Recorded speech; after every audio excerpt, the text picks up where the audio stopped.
everybody. Welcome to the Banyen Books podcast. My name is Ross McKeechee, and today I'm lucky enough to be in conversation with Elizabeth Lesser, author of a new book titled Cassandra Speaks. Before we get into her formal introduction, I'll just make our usual Banyen announcements. Although Banyen Books and Sound is located in the heart of Kitsilano at West 4th and Dunbar in Vancouver, BC, we do have people joining us from around the world. But we always like to acknowledge that Banyen Books is located on the traditional unceded territory of the Coast Salish peoples, including the Musqueam, Squamish, and Tsleil-Waututh nations. Banyen Books is in its 50th year of business, 50 years as a local independent bookstore. So please support local independent bookstores everywhere. And just so everyone knows, we ship worldwide. Our website is banyen.com, BANYEN.com. Our amazing guest today, I would say, is Elizabeth Lesser. She's a best-selling author and co-founder of Omega Institute, the renowned conference and retreat center in Rhinebeck, New York. Elizabeth attended Barnard College, where she studied literature, and San Francisco State University, where she received a teaching degree. In 2011, she received an honorary doctorate from the Institute of Transpersonal Psychology in Palo Alto, California. Early on in her career, Elizabeth was a midwife and birth educator.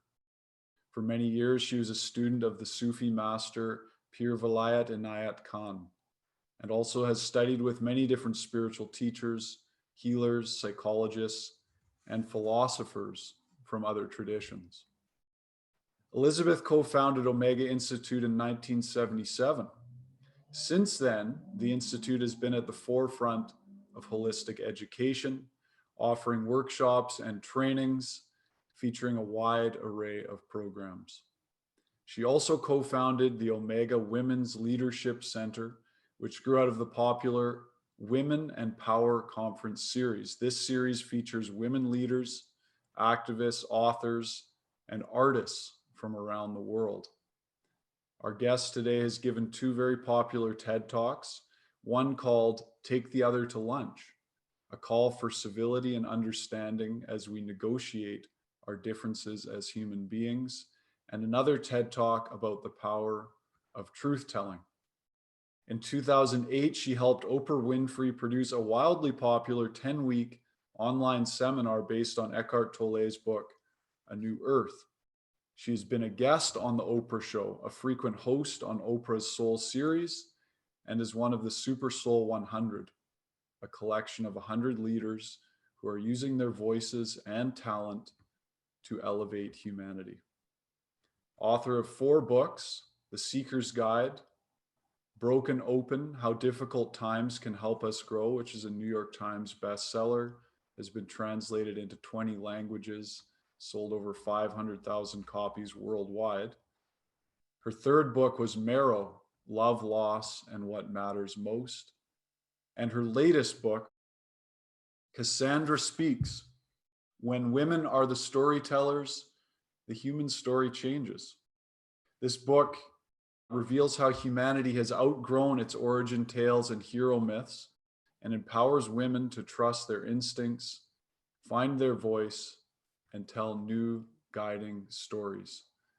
Banyen Books community, please join me in welcoming our honored guest today, Elizabeth Lesser. Thank you for being here. Thank you for having me. So before we get into the reading, Elizabeth's going to do a reading for us from the book. I just want to find out from you, it seems like this book was many years in the making before you actually sat down to write it. Can you tell us a little bit about how this book came to be? Yeah, first of all, thank you for having me. Welcome, everybody. I love the way people in Canada honor the land upon which they're sitting. That is such a beautiful tradition. We could do it in every country. I don't know why we don't. I really want to find out, but this is not time to do that, like how that started in Canada, but I'll answer your question. Sure. So yes, you're right. This book has been many years in the writing. People often ask me, how long did it take you to write this book? And this particular book, I'd say, oh, about 50. Because I have walked these two different paths my whole life. One, truly a feminist path. And by feminist, I mean this um, conviction coming out of outrage that like women's ways of being in the world have been so marginalized and disrespected, and it's a loss for humanity. And it's just been a huge part of my life to want to right that wrong. And then also I've been a spiritual seeker, which our goal as spiritual seekers is to be in unity consciousness, to let things like male, female, all our differences dissolve, melt away into our knowing of oneness. So it's been this dual path of like, yeah, but women's voices, but we're all the same. So as I started to think of writing this book, born out of these conferences that I have curated for 20 years that I call Women and Power, I really wanted to find a way to write a book about feminism that also honors everyone, a way to like tell the story of a feminist concern so that men don't feel that it's kind of a book against, an inclusive way of looking at this subject that can be very uninclusive at times. So it literally took me about 4 years to write, but it's also the fruit of so many years of my life's work. Yeah, and really thank you for taking the time to make this book a reality. There's a wonderful passage from the book that you're going to read for us. I think it was called "Know Her Name." Yeah, I sent Ross a whole bunch of different things I could read from the book, and this was the one he chose. And I'm so happy you did, because I love this, reading this passage.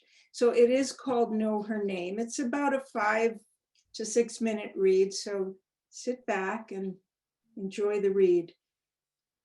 I've edited a little bit. So it's about a walk I took through Central Park a couple of years ago. I entered the park and came upon a large bronze statue that I've passed many times before. 7 larger-than-life soldiers cast in bronze, one carrying a dying, bloodied brother in his arms. This time I stopped to read the inscription on the base of the monument. 7th Regiment in Memoriam, 1917 through 1918. Oh, World War I, a war memorial. As I stood in front of the statue, I thought, how interesting, how strange that humanity singles out war as the one form of boldness to memorialize. I kept walking, and before long, I got to the Grand Army Plaza, the gateway to Central Park.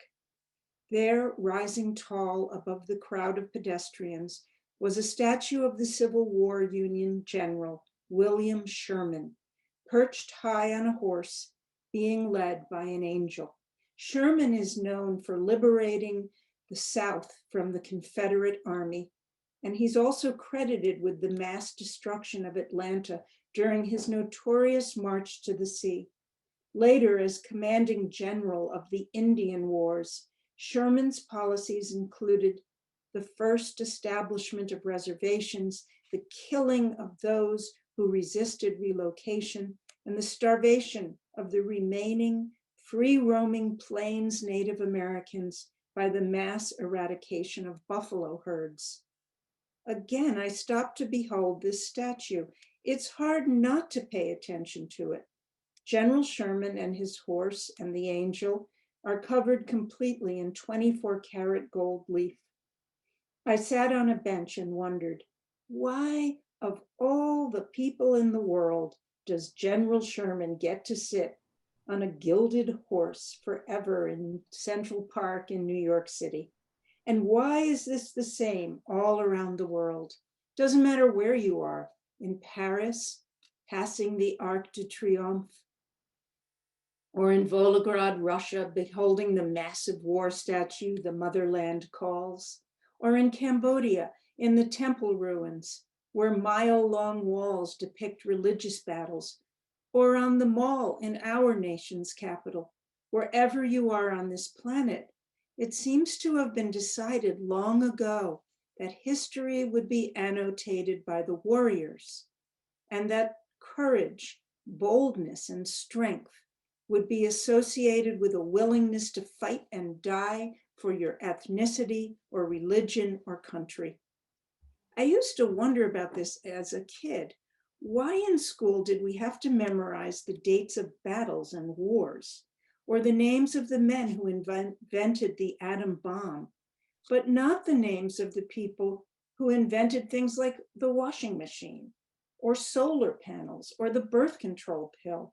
Certainly these discoveries, which, by the way, all involved women inventors and investors, also changed the course of history. Who chose violent conflict as the one human activity to laud over all others? When I became a midwife and I witnessed the courage of laboring women, I wondered, what if next to a statue of a warrior holding his bloody comrade, sculptors had also been commissioned to represent a woman delivering a baby, strong and noble, and yes, bloody? Does that sound preposterous, gory, gross? Why? Blood is blood, whether it's spilled on the battlefield as a young person dies, or in the delivery room as new life is born. Now, I'm a realist. I know that human behavior can become so twisted that if allowed to reach a boiling point, some kind of force is required to stop it. But that does not mean we should celebrate violent force as a defining sign of heroism. What happens to human consciousness when we memorialize the dates of battles and we pass the war monuments and we sing anthems with lyrics laced with bombs bursting in air? Jose Ortega y Gasset, the 19th century Spanish philosopher, said, "Tell me to what you pay attention, and I will tell you who you are." We have paid a lot of attention to violence and warriors. Search online for the top 10 events in American history. I did this. On the first site, all 10 events were wars or attacks or assassinations. Same with the second list. The third list had the Apollo flight to the moon, plus 9 violent incidents. Really? These are the events we want to know ourselves by?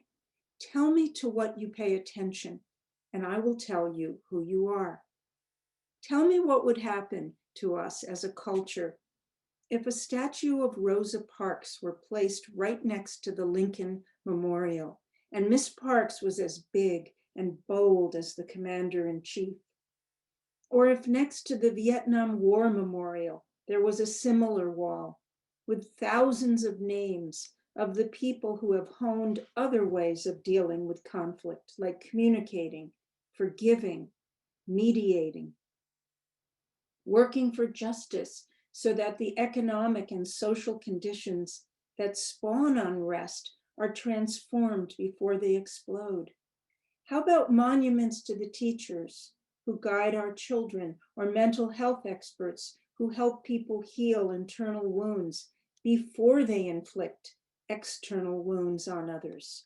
Or the nannies and home health aides and hospice workers, the farmers and earth stewards, the everyday citizens who feed and house and give jobs and hopes to others. There are 29 sculptures in Central Park, and not one honors historical women. But I am happy to learn that an organization called the Monumental Women's Statue Fund launched a campaign in 2014 to construct Central Park's first monument honoring real women. And because of their persistence, a statue honoring Susan B. Anthony, Elizabeth Cady Stanton, and Sojourner Truth will be the first monument in Central Park's 166-year history to depict real-life women, and will celebrate the largest nonviolent revolution in America's history, the movement for a woman's right to vote. Won't it be great for little boys and girls to walk through the park and see those images and ask their parents, who are those ladies? What did they do? How did they do it? Tell me to what you pay attention, and I will tell you who you are. Thank you, Elizabeth. It's so wonderful. The stories that we pay attention to. You start the book with origin stories, Eve, Pandora, Cassandra, these mythologies and religious stories. Why is it so important for us to look back at our history and the stories that we're telling to shape our present and our future? There's a wonderful historian. Her name is Sally Roche Wagner, and most of us don't know her name because she's called a feminist historian, which in itself is kind of ridiculous because she tells history through the lens of women. Therefore, she's not a historian. She's a feminist historian. But anyway, she has a famous quote, which is, history isn't what happened, it's who tells the story. So what we have taken as history are the words of people, usually men, all the way back to our origin stories, like the Old Testament and New Testament and all the Greek myths and other, I'm talking about Western culture right now. We have taken this to be history, just the way humans are. This is what we do. This is what happened. But they're really stories told by people. You know, we're seeing right now how with the real bifurcation in the way some people get news from a conservative site, some people get news from a liberal site, we actually begin to think differently, like those who are watching this television news, that's what's happening. And those over here, this is what's happening. We have two whole different ideas of reality. And humanity has bought one idea of reality over all these years. So take even the story of Adam and Eve, for example. This is our origin story. Even if you weren't raised in a religious home, this is what we think happened. The man was born first in this perfect garden, and then God thought Adam needed a helpmate, and so he made Eve second. So she was born second, but she was first to sin. So this clings to women and men, this idea that man was born first, and therefore he was the first thought of God. Woman came second as a way to serve him, and we blew it. We screwed up, women. We got ourselves kicked out of the garden because we were too curious. And you might think, oh, come on, that story is so old, nobody believes it anymore, but it sticks to us. And most women have carted with us over history this sense of shame, of like there's something kind of second rate about us. We should keep our voice down. There's something sort of sinful about our bodies. And men do have a sense of entitlement as being firstborn, kind of model human. And women were an afterthought. That's just one story. There's so many that I talk about in the book. Yeah. And And of course, Cassandra, the namesake of the book, Cassandra Speaks. Can you tell our audience a little bit about that myth, just so they have the context? Yeah, I love Greek myths. I've always loved them. And I loved, reading the Odyssey and the Iliad. But I always had this feeling like, well, where were the women? What happened in the homes? What were they up to? But you don't really hear much about women in the Greek myths unless they're doing something really wrong or they're cursed or something. And Cassandra is a typical Greek myth about a woman. She was the most beautiful princess in all the land of Troy. Her father was the king of Troy, King Priam. And all the men, even the gods, wanted her, wanted to marry her or sleep with her. You have to remember, again, just like Adam and Eve, this is a story someone told. This isn't like what happened. Obviously, I'm talking about Zeus and Apollo, who are god figures. So men told these stories. So Cassandra didn't want to marry anyone. She wanted to serve the goddesses. And the men were after her, even Zeus, even Apollo. And Apollo was the one who offered her the gift she couldn't refuse. He offered her the gift of prophecy, that she would see the truth, she would see into the future, and she'd know it. And she would be able to tell her people, warn her people, do this, don't do that. She wanted that, so she accepted the gift. She didn't understand it came with the payment to be Apollo's concubine. So she accepted it, and then he tried to sleep with her right then and there, and she refused, and he put a curse on her. The story is told he spit into her mouth a curse, and the curse was, you will speak the truth, you will know the truth, but no one will believe you. So indeed, she would see in her mind's eye the Trojan War. She would warn her brothers, you're all going to die. She would tell her mother, tell your sons not to go to war. She would tell the culture things. No one would believe her. They thought she was crazy. And of course, everything came true that she said. And eventually she went mad from knowing the truth and saying the truth and not being believed. And as I was reading and studying that myth and writing about it, here in America, there was a trial that was being televised nationally on TV, the trial of a doctor, Dr. Larry Nassar, who had done these faux medical treatments on hundreds and hundreds of girl athletes, Olympic winning gold gymnasts and soccer players and baseball players, all kinds of female athletes. And for 30 years, he had been sexually molesting these little girls in the pretense of giving them physical therapy. And the judge in the case did something very unusual, where she allowed any girl who wanted to testify to speak, and 125 girls and women crowded into the courtroom.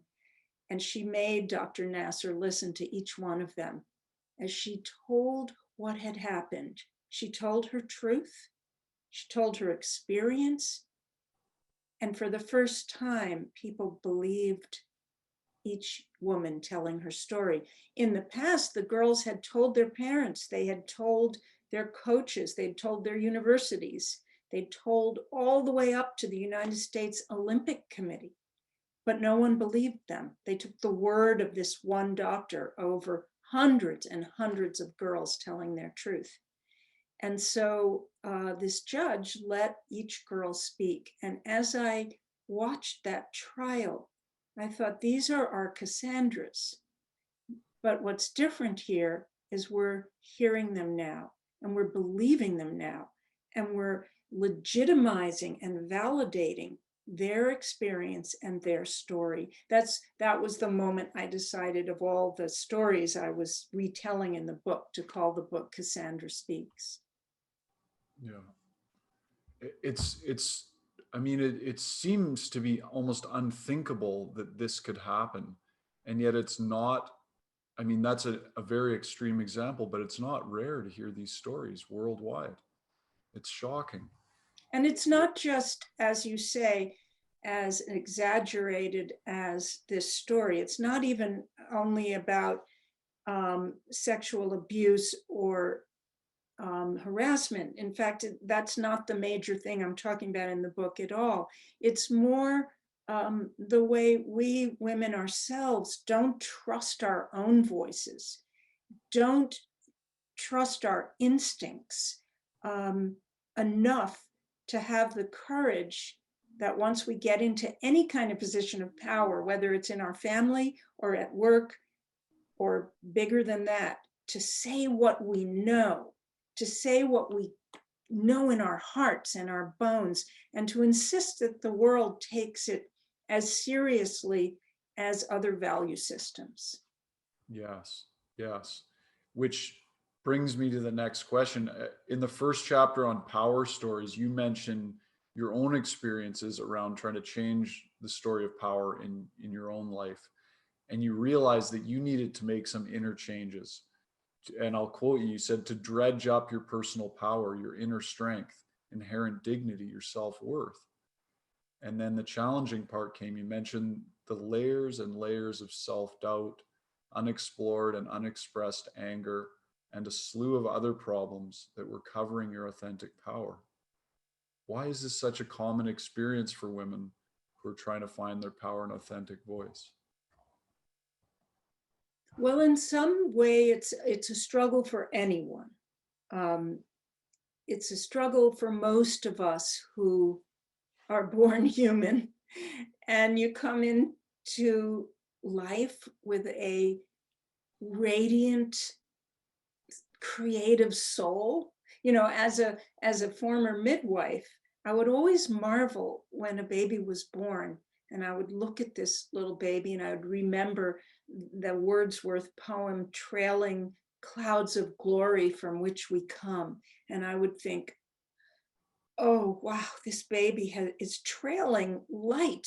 And just, I could see the soul right there. And it's so pure and so ready to take on the world with its funny blend of soulfulness and ancestral power and story and astrology or whatever it is that makes up each individual. And then, of course, you grow up and your parents put a layer over your soul, and then your culture does, and school does, and religion does. And you get to like age 20 and you're like, I have a soul, I have an individuality. And then you spend the rest of your life trying to find it. It's almost a bad joke. But it's even harder for women, and it's even harder for, let's say, a woman of color or anyone who comes from a group that has been marginalized and told there's something second rate about you, because we believe that. We believe the stories we're told, especially if everyone's telling the same story.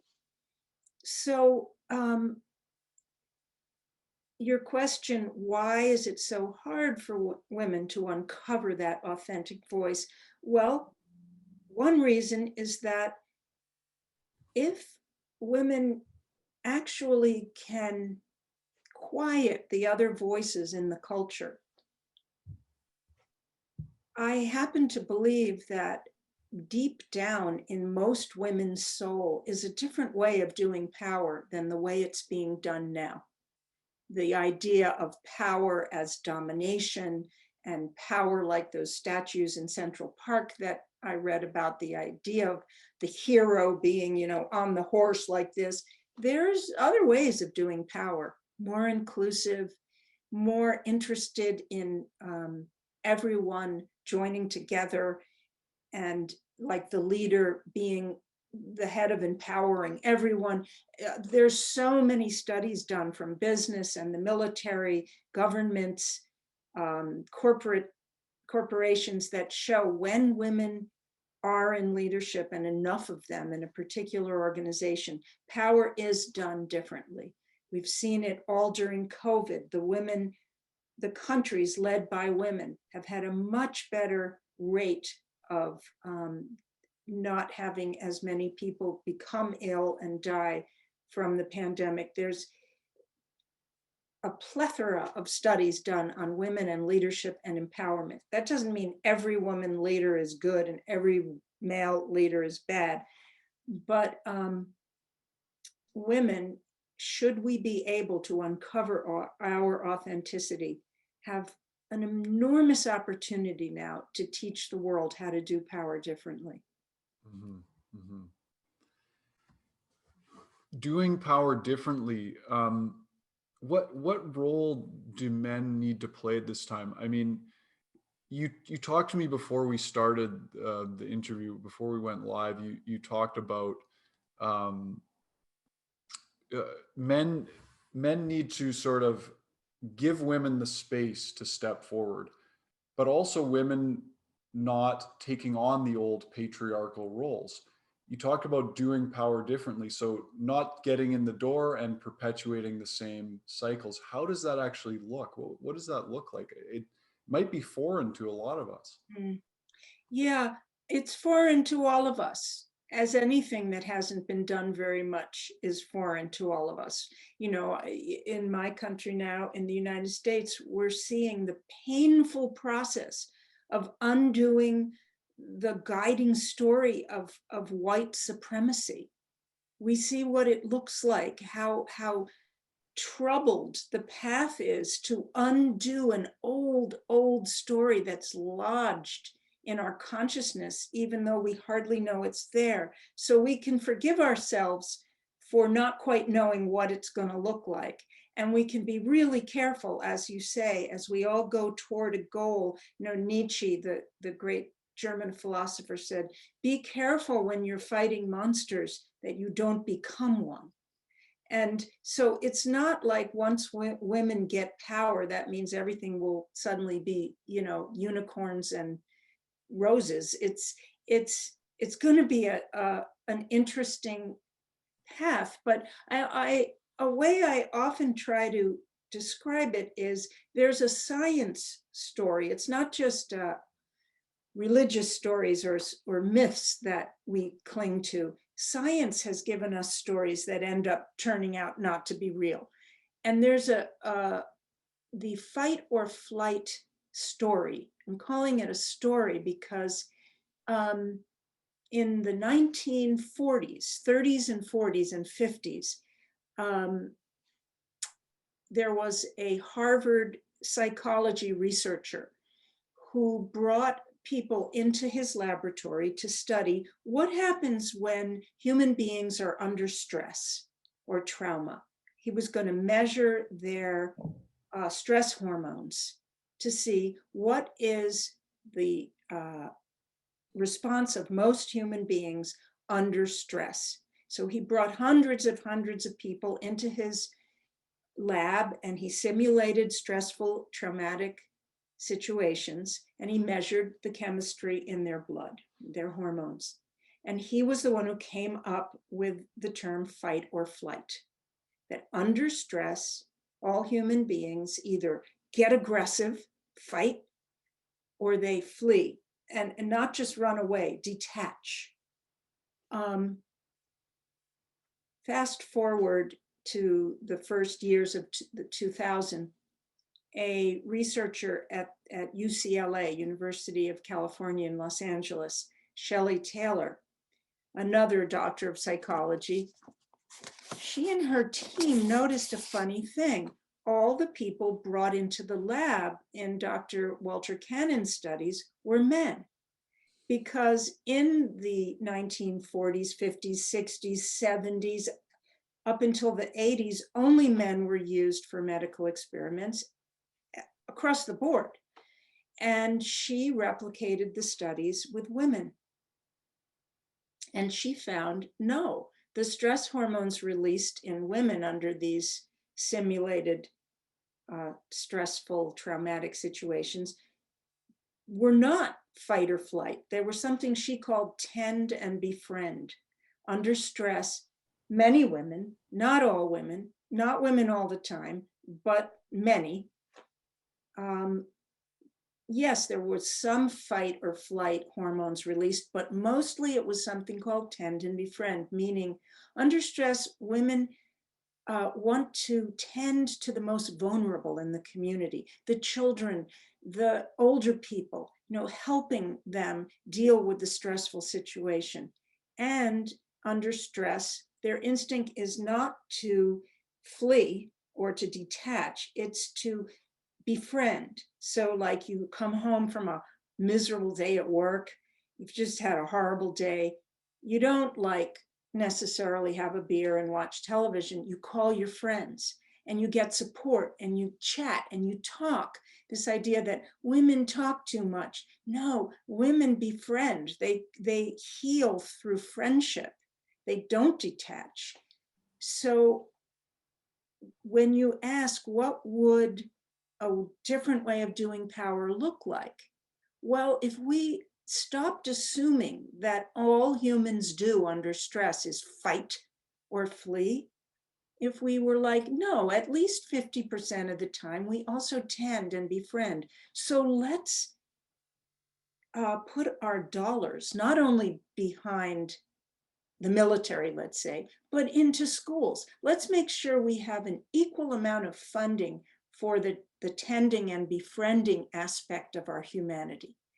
Let's not just honor the soldiers, let's honor the home health care worker. Let's make sure we understand that women are 51% of humanity.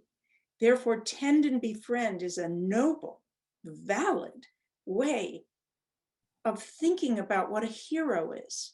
So a hero is a teacher and a hero is a police person, both. And let's make sure that becomes our instinct when someone says, that's heroic.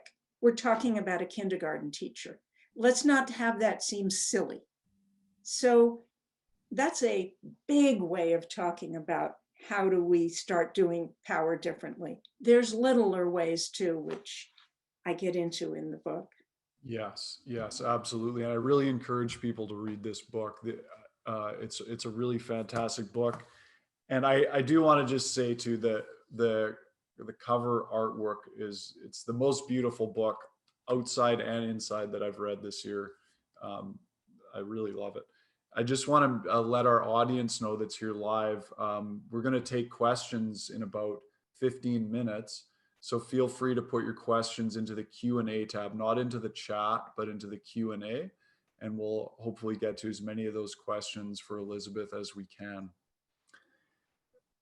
You pointed to this idea that women talk too much. And then in the book, you talk about, well, that's only within a certain context. If we look outside the bubble of what you call private conversation, relationships, friends, family, where women maybe do more talking, maybe, then we look at the rest of the sphere, which you call public speaking, and its majority is men speaking. Can you just comment a bit on those two phenomena? Well, in the vernacular, that probably sounds offensive to men. I always get to like try things like this out on my husband. The word is mansplaining. Yes. So this is this phenomenon, and anyone who works in a large organization of like more than 5 people, let's say, there is a phenomenon still in meetings, or this has been researched a lot in the university setting, in classrooms, that men and young men and all men tend to show much more confidence speaking. And women have this idea that if we're going to take up space, space either through talking or just through being, we have to apologize. There's a big tendency in women to say things like, now maybe you don't understand this, so this is all I believe. Let me just, this big preamble to how we're speaking, like apologizing even for having an opinion and then speaking. Now, some of what's going on in women is a beautiful thing. It's a humility that would be wonderful for all of us to adopt. So it's not that I would like women to start women-splaining all the time. It's more that women need to feel valid and legitimate in offering our opinion, not this fear that if I offer my opinion, it's going to take up too much space or hurt someone else's feelings. There's so much emotional machinations that go on in women as we're speaking. And men also must learn how to listen better and how to wait.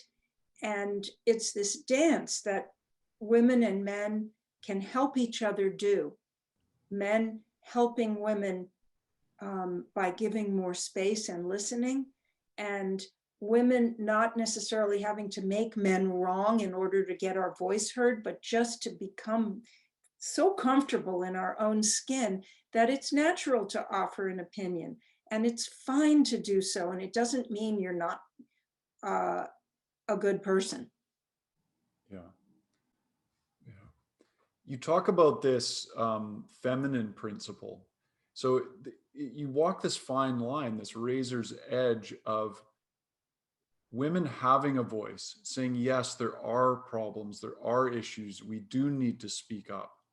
Absolutely. And at the same time, there's this spiritual aspect of oneness, sameness, and there's this inner feminine, inner masculine principle. Can you tell us a little bit about your outlook on the feminine principle and what that looks like in action in women or in men? It's tricky territory saying Mhm. feminine and masculine, especially these days when the whole concept of gender is becoming much more fluid.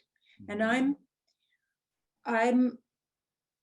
I'm excited about that. I'm excited that people are feeling less constrained by gender being such a specific box. At the same time, I actually do believe and experience that there is such a thing as a feminine principle and a masculine principle. What's wonderful about what's going on now is that I think men are becoming less ashamed to proudly admit that they have the feminine within them. You know, for years, what I thought feminism meant was you would tell a little girl, you can be anything your brother can be, or you can do anything a man can do. But we rarely say to boys, you can be anything a girl can be.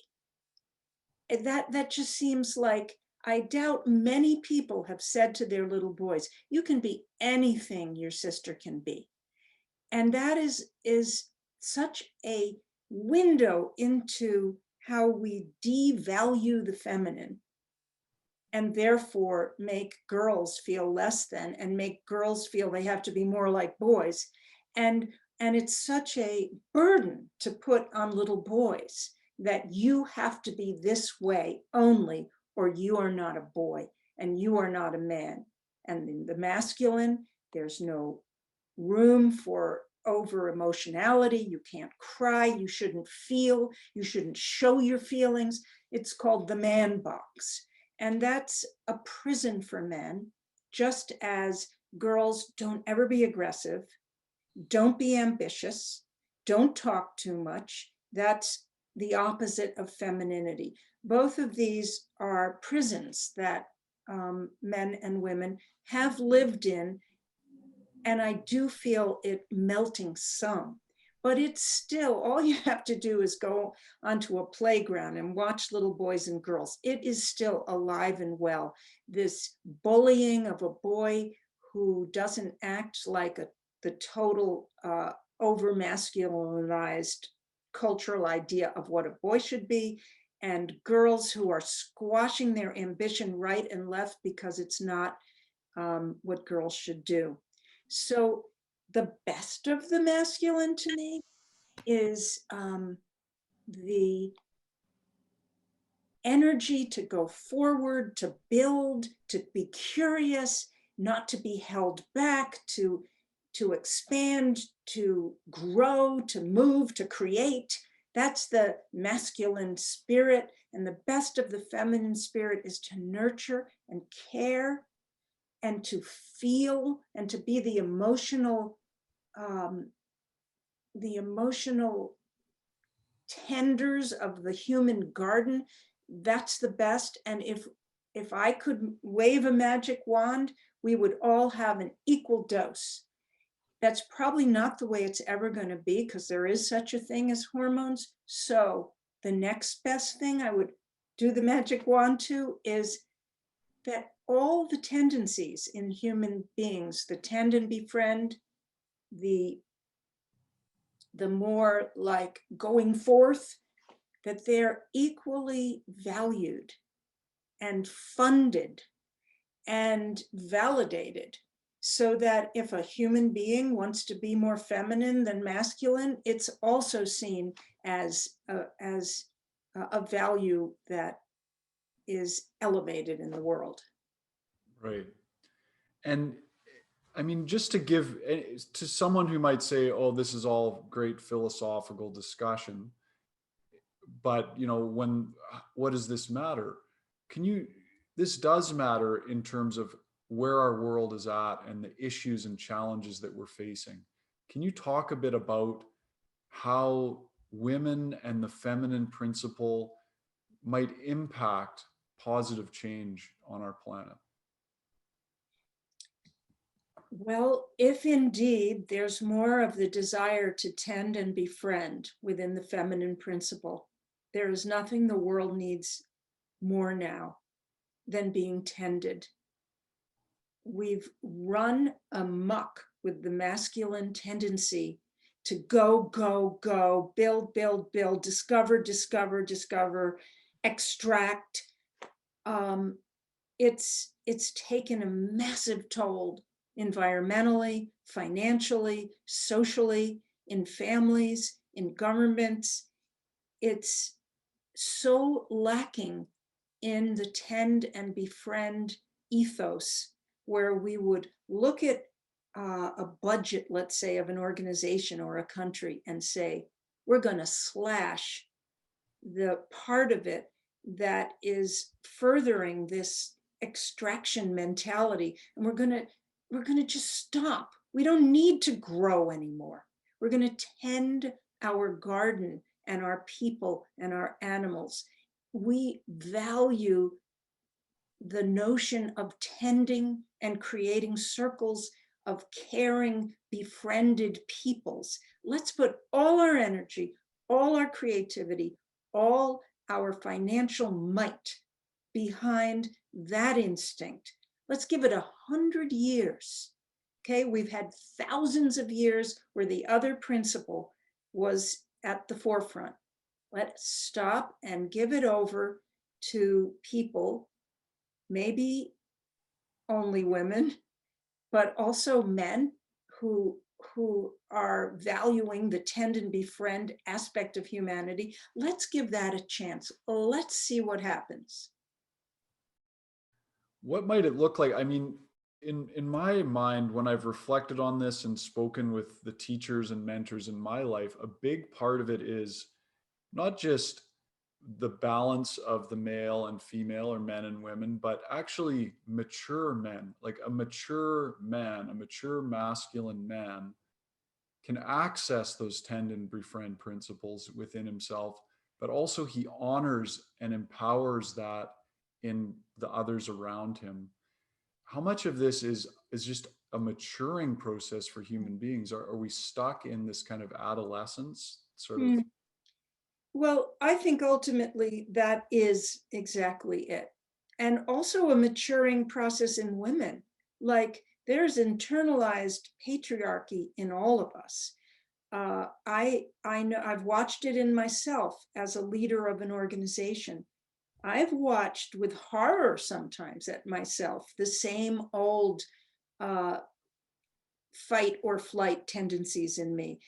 It's very hard to get your foot in the door of power and then not to start acting just like the people who are already in there, because that's just the zeitgeist. That's the rules of the game.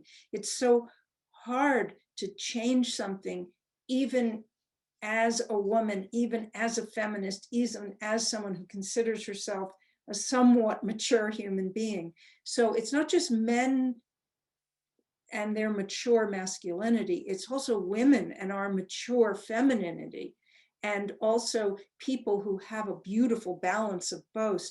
Are we stuck? Are we stuck in adolescence? We are in adolescence. Are we stuck? I don't really think so, but I think this is a long, long process. We're not going to do this in the next 5 years, 10 years, maybe even 100 years. And then there's this sense, but we don't have 100 years. The world is going to burn up. I don't think that way. You know, I'm definitely an environmental thinker. I'm fully aware of climate change and what's going on, but I'm also more hopeful. I think we will slowly, slowly become more balanced, mature entities, us human beings. I do think we're on a path of evolution toward maturity, but it's a long path. Mhm. Thank you. What do you say to in the book you cover some of the men who feel feminism is an attack on masculinity, and that our culture is being over feminized all of a sudden. You know, you get these arguments and this pushback when you talk about empowered women, and I think a lot of men might feel threatened by it, or they take the wrong end of the stick, they misinterpret the message. What do you say to men with that make those kinds of arguments that masculinity is under attack? Well, actually, in the book, I write a letter to Dr. Jordan Peterson, one of your country's leading thinkers. He and quite a few other really, really smart men believe that masculinity is under attack, and that's a bad thing. And many people have said that letter I write to Dr. Peterson's one of their favorite parts of the book. I actually sent it to him, but I never heard back from him. So if any of you know him, tell him I'm waiting. It's, you know, on the one hand, what I'd want to say is, yeah, it is under attack. Like, there are aspects of it that absolutely need to change. And the only way to get your attention, people, is to be very forceful. That doesn't mean that specific men are under attack. Whenever a woman is strong, forceful, and saying something that a man doesn't like, doesn't mean that you are personally being attacked. Men have this odd combination of dominating yet being terrified of women, and especially terrified of strong women. And throughout history, strong women have been punished in all sorts of ways, whether it's the Salem witch trials, or it's Sigmund Freud saying that all men, you know, are afraid of their mothers, or whatever it is.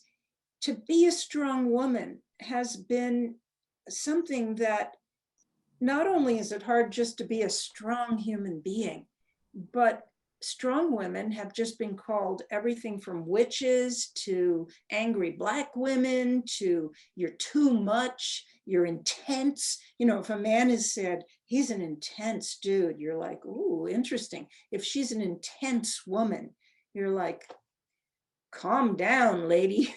So the feminization of the culture, if what men mean by that is women are getting too uppity, I have no patience for that.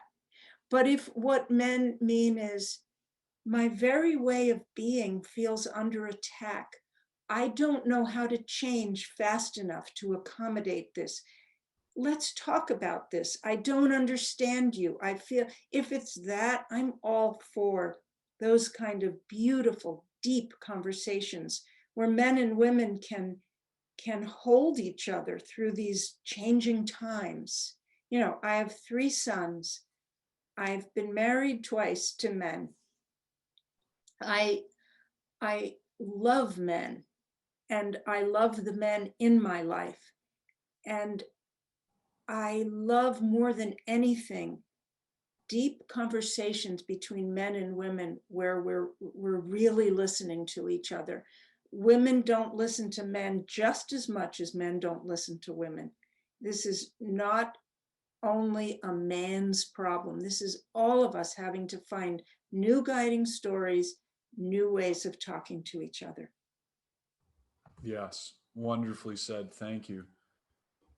Now we're going to get to some audience questions. Thanks everybody for sending in your questions. The first one is from Carrie.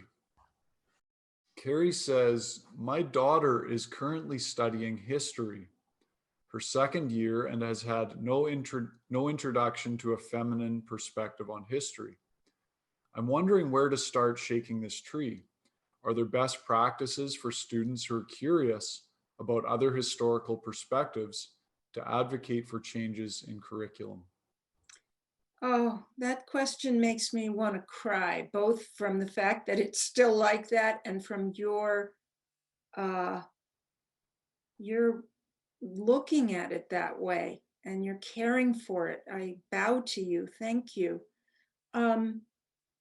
Well, the first thing would be, depending on where your daughter is in school, is along with taking the regular history classes, to look into if there's any women's studies classes. Women's studies departments are brilliant. There are ways. I look back to my early studies when I was at Columbia University way back in the 1970s. And my first course in feminist thinking absolutely transformed the way I looked at everything. I was a literature student, so it changed the way I looked at literature, and light bulbs went out. Why am I only reading Russian men? Where are the women writers? It began to seem like a natural question for me to ask in any realm that I was in. Where are the women's point of view? And so it's not so much for her to necessarily know immediately what other books to read, but to gain a sense of confidence in herself that she could even go to her professor and say, this is a very imbalanced curriculum you've got here. Have you noticed that 92% of the books we're reading were written by men? What's that all about? There's got to be other parts of history than just the wars and the conquests. What were the women doing?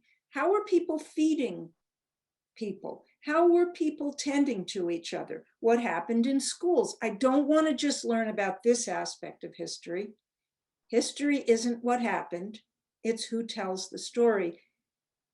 My favorite feminist historian, so-called, is, oh God, help me. 1 second here, because she's so important, is Gerda Lerner. Gerda, Gerda Lerner, Lerner. Read her books and share them with your daughter. Mm-hmm. Thank you. From Sue, she says, we're reading your book in my book club. Do you have an opinion about the criticism aimed at Marianne Williamson for wanting to create a Department of Peace to go alongside the Department of War? I don't know if the criticism was about Marianne. She gets a lot of criticism. She's like a lightning rod. Or about the Department of Peace. But I think it's a fantastic idea. a Department of Peace. It would be great if we didn't need it. I think a lot of the criticism has been, we don't need it. We just need to, be the peace ourselves. But as long as there are departments of war, as long as there are universities that study war and the military, we need to study peace. We need to study nonviolence. Everyone needs to know how did Dr. Martin Luther King change the national dialogue in this country, in the United States of America, without violence? What about Gandhi? What about those women who got the right to vote without violence? What is the science of peace? Nonviolent communication. There are actual studied, researched ways of having conversations, talking against differences, not meeting conflict with violence. We need to study them. We need to research them, what works, what doesn't work, what's just a bunch of nice flowery language, and what actually works when people are in tremendous conflict with each other. So I'm all for it. Mariana asks you, Elizabeth, how can women help? She's looking for practical examples. How can women help other women deconstruct the patriarchy in them?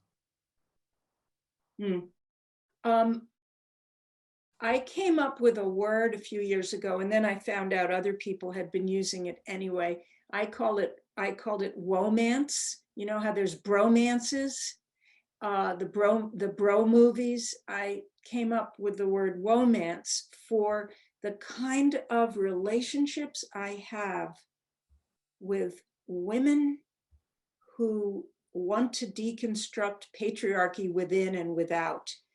I have a friend who is a nun, a Catholic nun. Her name is Sister Joan Chittister.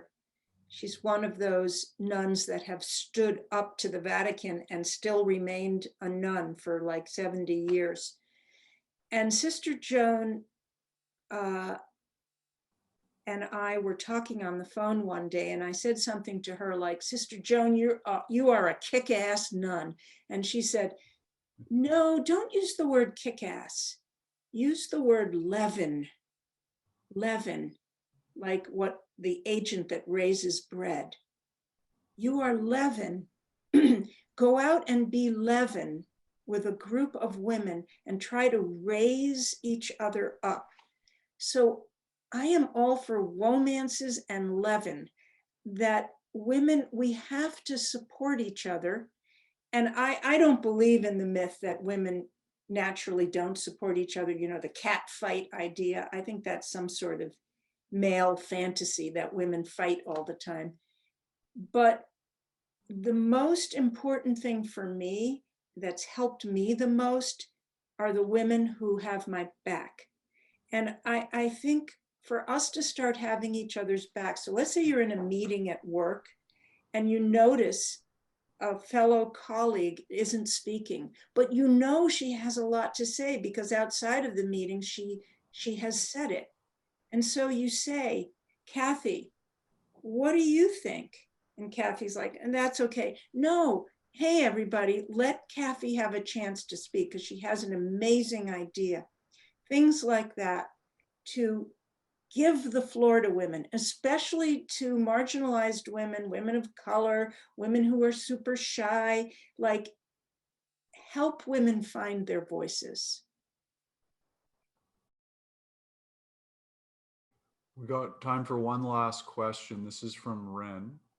She says, can you speak a little bit about how the darker aspects of the feminine get in our way of fully stepping into the tend and befriend in these power positions of our culture today? What resistance can we expect to come up against? Oh, what a great question.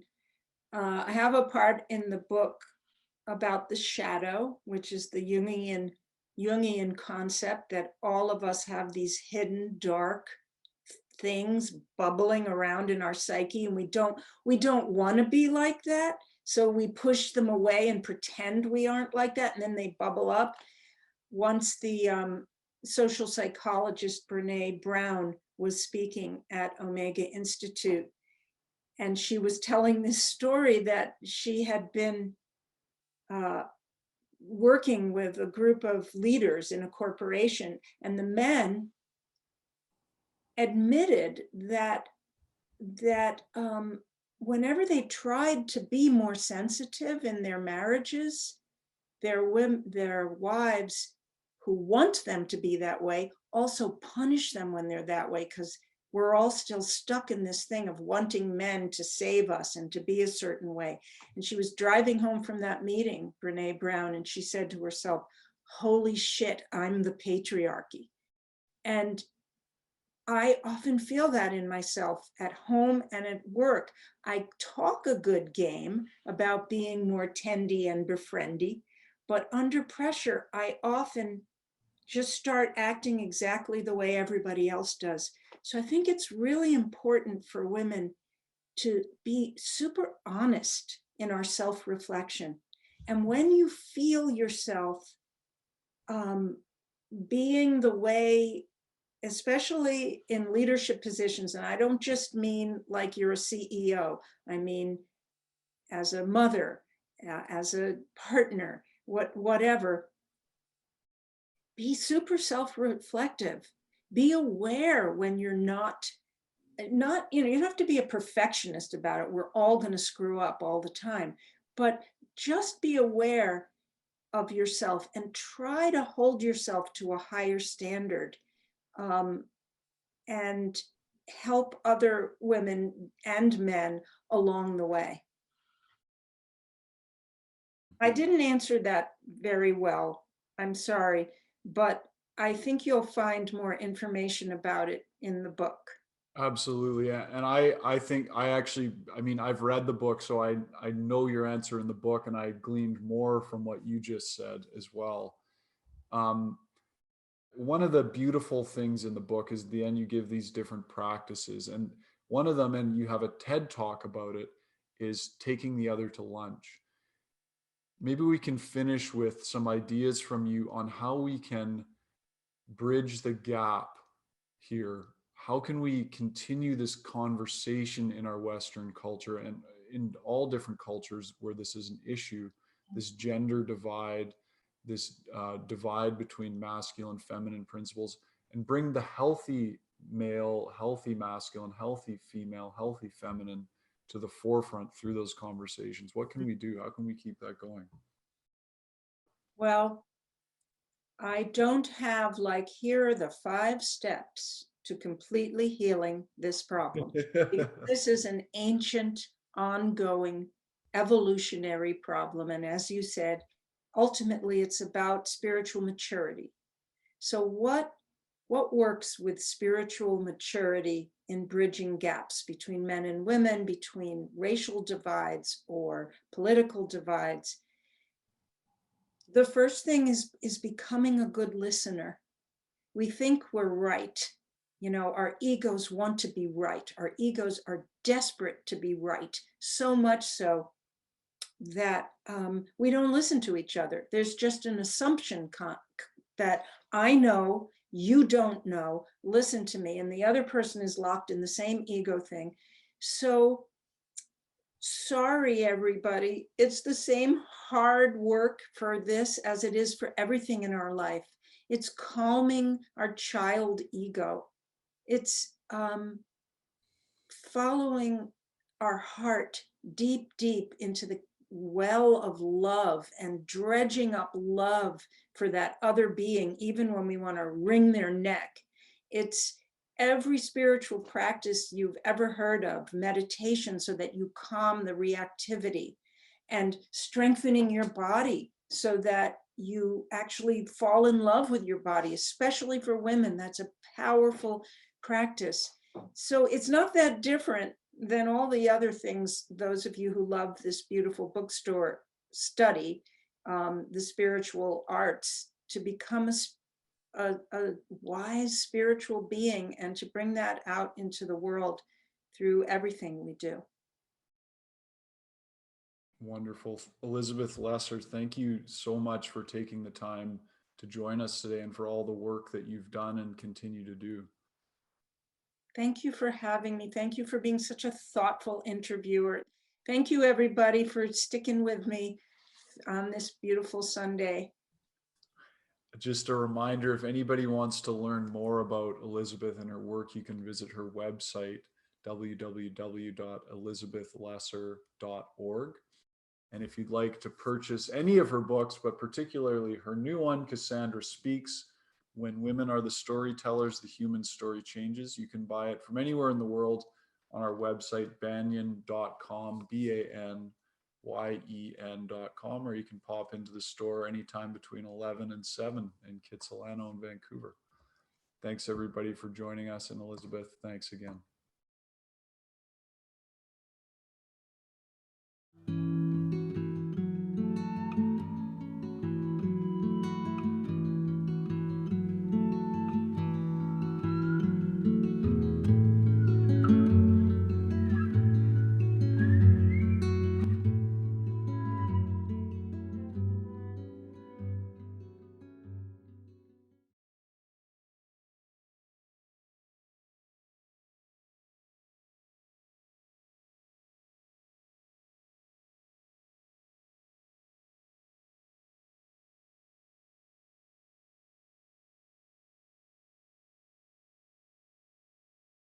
She's been a guest on The Oprah Show, a frequent host on Oprah's Soul series, and is one of the Super Soul 100, a collection of 100 leaders who are using their voices and talent to elevate humanity. Author of 4 books, The Seeker's Guide, Broken Open, How Difficult Times Can Help Us Grow, which is a New York Times bestseller, has been translated into 20 languages, sold over 500,000 copies worldwide. Her 3rd book was Marrow, Love, Loss, and What Matters Most.